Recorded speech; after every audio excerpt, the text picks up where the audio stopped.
Federation अगर मुलाजमीन के हवाले से सिविल सर्वेंट के रूल्स जो एक ही है उनके हवाले से तनख्वाहों के हवाले से बराबरी क्यों नहीं है वफाक की और सूबों की? जी, तनख्वाह की जहाँ पर बात की जा रही है, बजट 2026-27 में वफाक ने एक ग्राउंड रखा, एक बेस लाइन रखा। वफाक जब कोई ग्राउंड रखता है बजट में, जब वो अनाउंसमेंट करता है फेडरल गवर्नमेंट के लिए, तो ये ज़रूरी नहीं होता कि वफाकी गवर्नमेंट उसी तर्ज को जो वफाक की तर्ज है वो सूबाई गवर्नमेंट भी फॉलो कर सके। मगर बदकिस्मती से अमूमन ये हमेशा हम देख रहे हैं, रुझान है इस मरतबा वफाक ने 7% तनख्वाह में बढ़ाई दी है, यानी इंक्रीज़ की है तमाम एम्प्लॉइज़ की जो वफाकी एम्प्लॉइज़ होते हैं। जी जी, वफाकी एम्प्लॉइज़ में तमाम वो एम्प्लॉइज़ आते हैं, वो इदारे आते हैं जो वफाक के अंडर काम करते हैं, ख्वाह वो प्रोविंस के अंदर क्यों ना हो और बाहर भी काम कर रहे होते हैं। इसी तरह जो बाकी तमाम जितने इदारे हैं जो सूबाई गवर्नमेंट के अंडर आते हैं, वो फिर सूबे के बजट की तरफ आंखें उठा कर देखते हैं कि सूबा अब क्या करेगा और किस तरह से बजट प्रेजेंट की जाएगी। जी जी, वफाक ने 7% इंक्रीज़ तमाम सैलरीज़ में और 7% इंक्रीज़ पेंशन की मद में तमाम एम्प्लॉइज़ की जो कि पेंशन होल्डर्स हैं उनके मद में इंक्रीज़ की हैं। बिल्कुल। गवर्नमेंट ऑफ बलूचिस्तान ने भी अपना बजट पेश करते हुए पिछले दिनों इनका भी बजट पेश हुआ असम्बली में,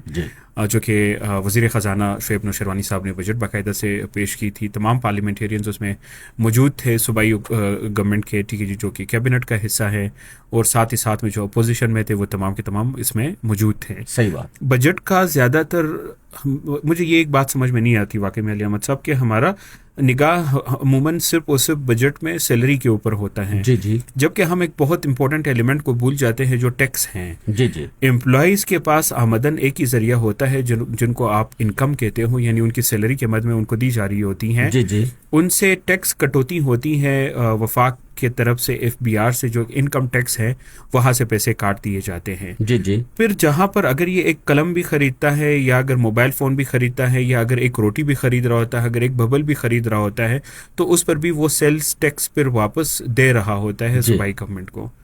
अब वो सेल टैक्स या सर्विस टैक्स आपसे BRA भी वसूल करता है, ठीक है जी, किसी भी मद में। अगर आप बलूचिस्तान में अगर आप उठा कर देखते हो, बलूचिस्तान रेवेन्यू अथॉरिटी, इस चीज़ के मद में भी एक बंदे से टैक्स वसूल किया जा रहा होता है। थोड़ा सा हमें समझना होगा कि वफाक से हम क्यों अब अपना बजट क्यों प्रेजेंट करते हैं, वफाक के तर्ज पर हमारी इंक्रीमेंट क्यों नहीं बढ़ती, उनकी चीज़ों को हम क्यों हमारे ऊपर लागू नहीं होता, जो कम होता है तो उसे हम क्यों एक्सेप्ट करने की कोशिश करते हैं। 18 अमेंडमेंट के बाद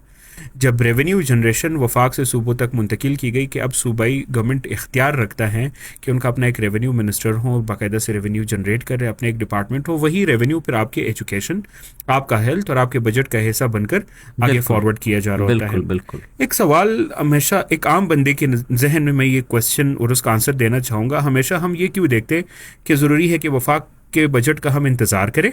और फिर सुबह उठकर वफाक के बजट को देखते हुए अपना बजट बनाएं। हमने देखा है कि सूबों को हमेशा से वफाक के तरफ से कुछ पैसे ट्रांसफ़र होते हैं,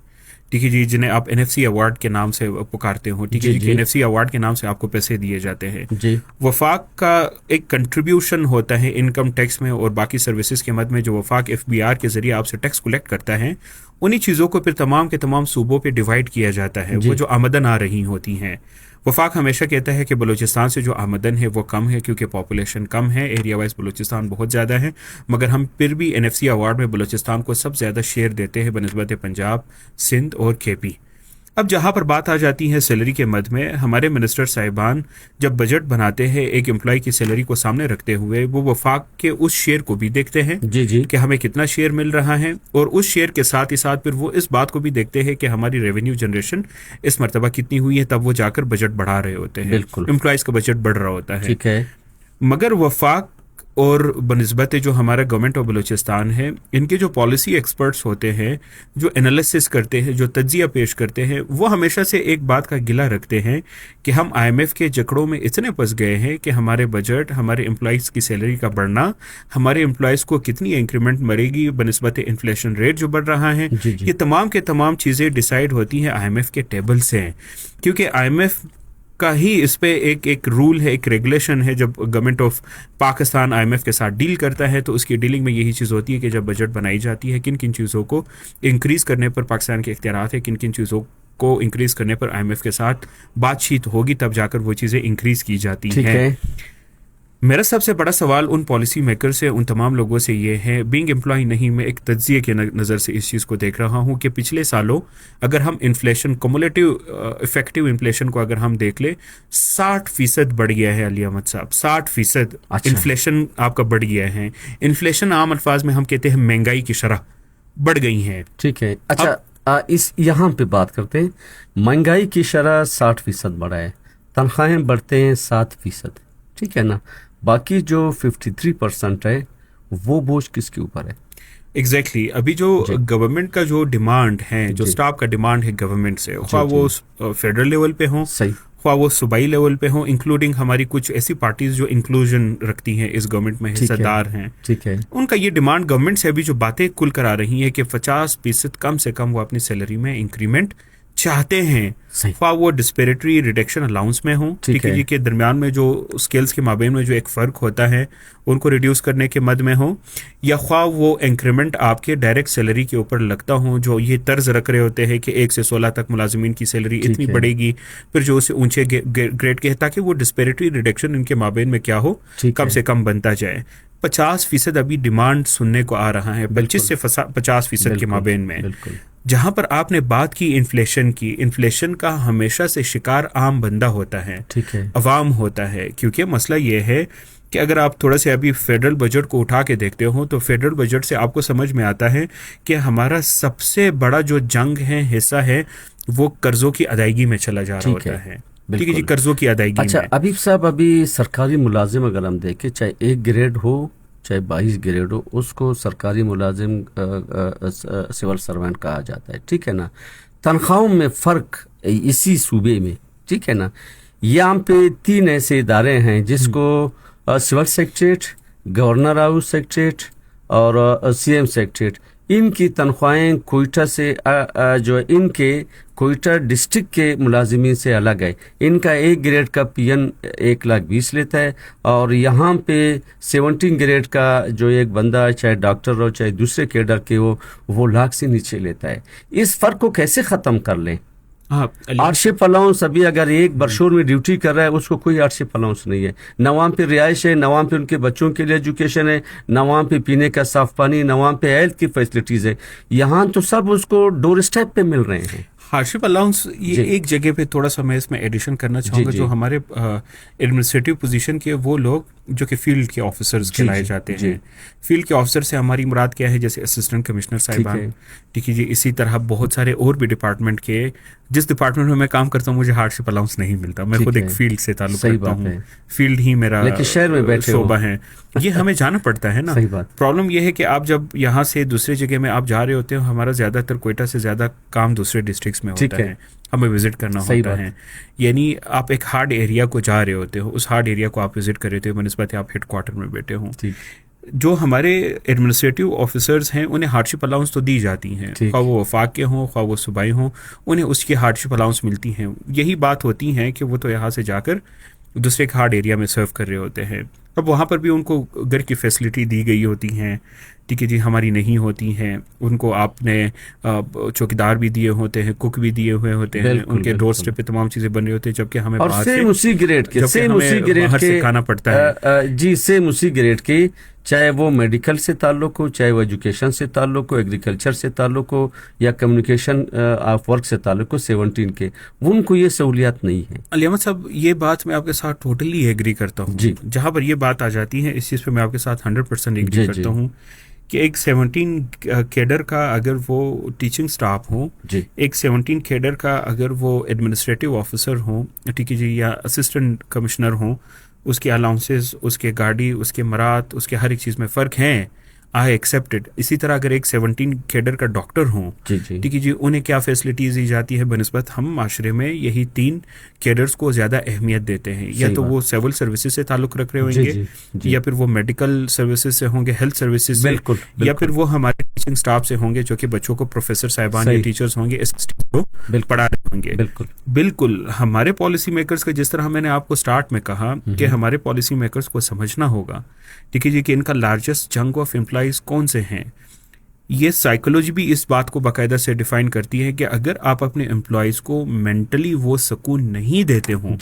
ماشلو ہیرارکی تھیوری ہے جیسے کہ آپ کی بیسک نیڈز میں آتا ہے، اگر آپ اس کو امپلائمنٹ دے رہے ہوں اور اس امپلائمنٹ میں کمپٹیٹیو سیلری نہیں دے رہے ہوں تو آپ اس سے افیکٹونیس کا تن بھی ایکسپیکٹ نہیں کر سکتے ہو کہ یہ بندہ اے جو ہے جس کو میں سیلری 50,000 دے رہا ہوں اور بندہ بی جس کو میں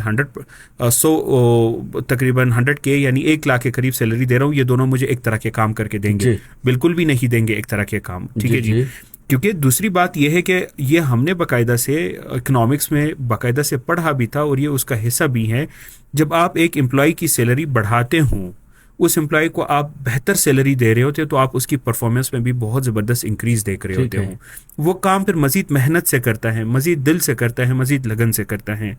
معذرت کے ساتھ میں کسی سرکاری ٹیچر پر انگلی نہیں اٹھا رہا، مگر یہ حقیقت ہے، ہمارے یونیورسٹی کے، ہمارے کالجز کے پروفیسر صاحبان کو آپ دیکھ لیجئے گا، ٹھیک ہے جی، وہ یونیورسٹی اور کالجز سے زیادہ آپ کو ٹیوشن اکیڈمیز میں نظر آئیں گے۔ بالکل،